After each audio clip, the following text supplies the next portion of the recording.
Hello and welcome back to my friends. Welcome back to my channel, my friends.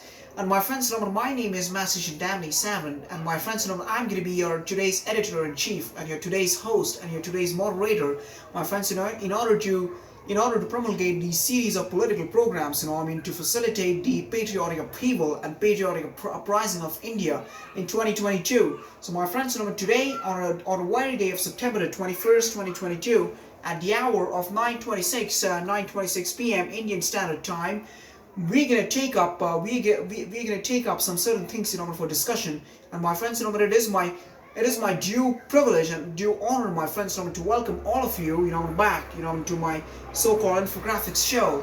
And my friends, I'm your aspiring gynecologist and your friend, and your friend, who is gonna making dissemination and promulgation of all this information, my friends, about the Indian public transportation units, about the Indian patriotic upheaval, about the Indian universalistic integrity, about the Indian patriotically universalistic pandemonium, about Indian universalistically patriotic resurrection or resurgence.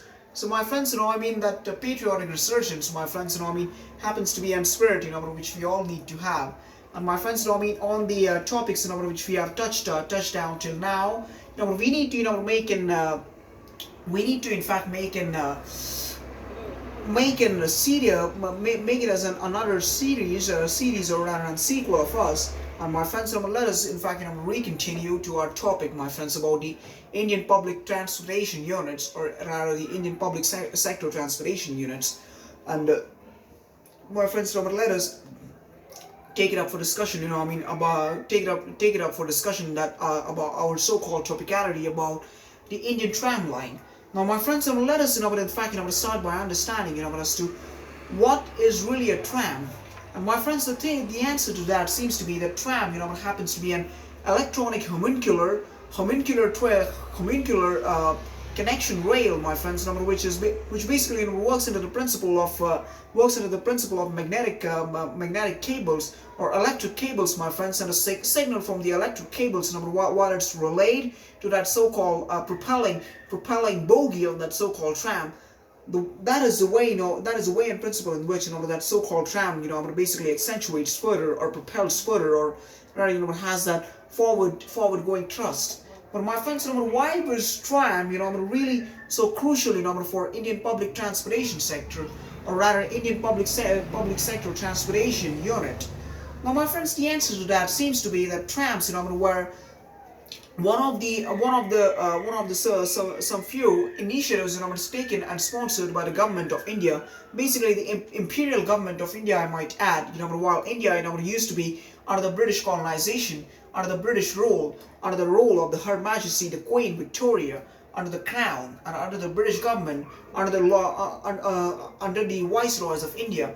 Now, my friends, I don't wish to say that all the wrong things which the Britishers did in our country were right. My friends, I don't speak adulatory of it.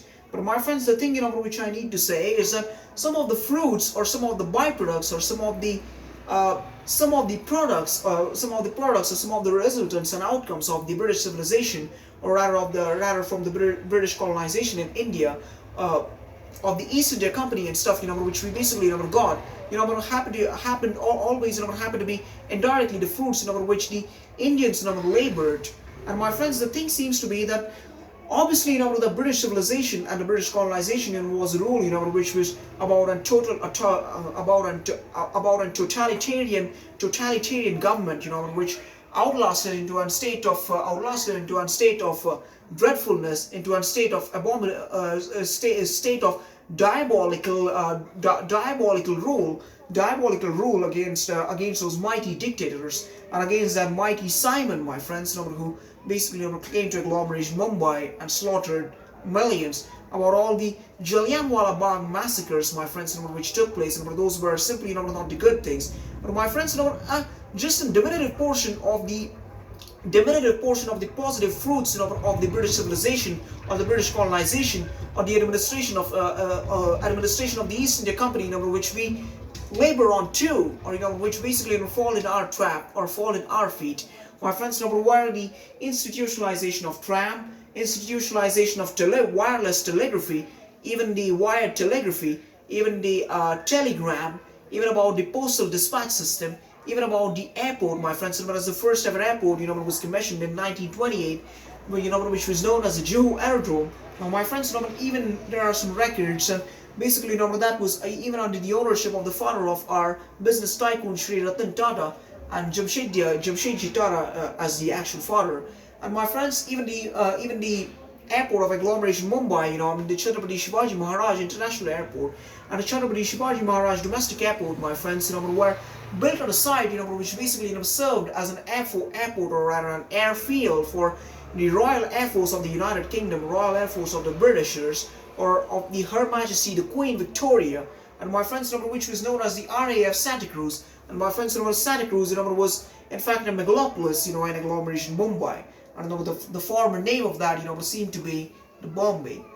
Now, my friends, the thing seems to be, but when we take into consideration all these things, my friends, the thing which really comes to our mind is that, okay, telegraphy and a telegram, happen to be two things which are really being obsolete. But my friends, it is not anything wrong, my friends, in that being obsolete. Now, my friends, for the purposes of historical resurrection of those things in their entirety as in technology, that is a good initiative to resurrect that. But my friends, when it happened to be about the termination or abolition or so-called cessation of the functionality, or rather the functioning of the tram, my friends, that was a thing which is absolutely diabolical, or absolutely dreadful, or rather absolutely abominable, or rather absolutely terrible, or rather absolutely loathsome, or rather absolutely pestilential.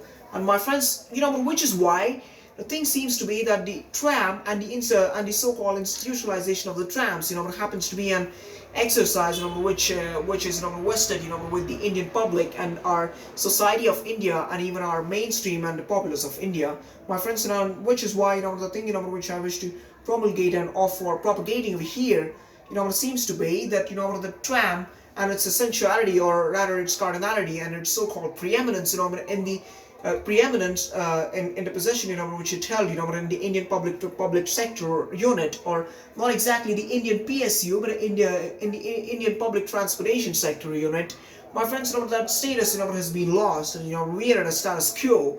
And my friends, which is why the resuscitation of that dead, that lamentable, and that so-called perished tram, needs to be once again functionalized, and needs to be once again institutionalized. And my friends, the thing seems to be that the tram, as we have already discussed, seems to be one of the centralmost element, when we talk about the Indian public transportation sector, or rather Indian public transportation unit, my friends. And the tram, because we do not have a tram now, my friends, the spectacularization or the attainability of the state of grandiloquence, attainability of the state of ostentatiousness, attainability of the state of aristocracy or aristocratic presentation, or attainability of the state of being splendiferous or rather splendacious, or being pulchritudinous, my friends. These all states are completely in a situation of anti-incumbency, when it comes about these states. And which is why, my friends, there happens to be an cardinal exigency and an ultimate preponderance, my friends, for the resuscitation and reinstitutionalization of the trams, my friends, because that is a thing which we need to cultivate, which we need to recultivate, which we need to once again cater, which we need to once again civilize, which we need to once again nourish. And which is why, my friends, the tram and its so-called institutionalization in our public domain or public transportation sector, seems to be at a state of seems to be at a paramount status. And my friends, it is really a paramount issue, my friends, which is haunting us since 1956 or even 1964 for agglomeration Delhi. My friends, the trams became extinct, in agglomeration Mumbai in 1956, and my friends, followed by all the other places such as agglomeration Pune, agglomeration Nashik, agglomeration Nagpur, agglomeration Chennai, agglomeration Delhi. Now, this is not in a chronological order. But my friends, that is the thing which I need to put forth for the discussion, my friends. That the reinstitutionalization of the trams seems to be an absolutely crucial task which we need to undertake, and which India in its entirety, or the Indian society at its very behest should undertake. And that thing should be arisen, that thing, should be arisen, or rather should be commissioned, by us, the youth of India. We should start by patting on our chests, my friends, and, thinking about Chhatrapati Shivaji Raje, and thinking about Shri Arun Jaitley ji and Maharana Pratap ji, and even about Jhansi Ki Rani and Chandragupta Maurya. And my friends, it is all those founding fathers of India, my friends, as Chhatrapati Shivaji Maharaj, though they might not be the founders of India as a republic, but my friends, these are certainly the founding fathers of India in its entirety. Even the saints, who have a great state of preeminence. My friends, it is that so-called inspiration and motivation, which we should use, in order to recommission or for making reinstitutionalization of the tram line connection in India, and which is the thing, which my friends, I wish to take it up for discussion, and which is why, my friends, we need to think it up to ourselves, and which is why, my friends, we need to work in a state of interoperability, which we should form, between us, and a union and a consociation, and an amity, and an active cooperation, which we all should seek into. My friends, all boys and girls should seek that active cooperation, that active union, that active harmony.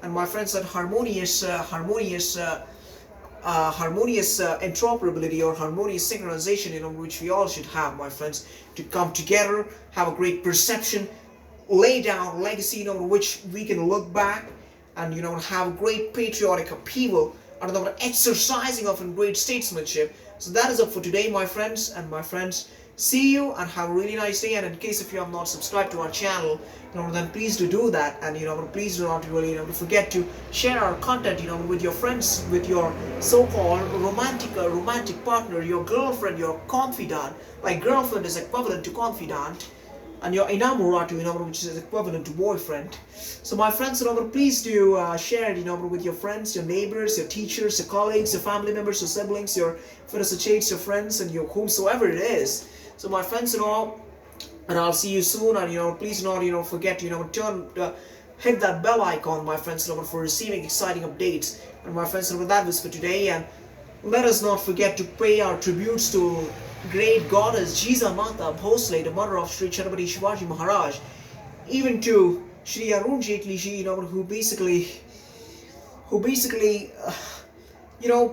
may restifle India, and his financial recovery program, restifle India for a financial recovery program by launching the goods and services tax, and even by being held responsible for demonetization, which was one of the greatest ever acts of Indian government under the administration of Shri Arun Jaitley ji. So see you, and Jai Bhavani, Jai Shivaji, Jai Maharana Pratap, and my friends, Vande Mataram and Jai Hind and Bharat Mata Ki Jai, my friends. And by the way, Arun Jaitley ji Amar Rahe. Never forget our Shri Arun Jaitley ji. Bye bye, my friends, and have a good day.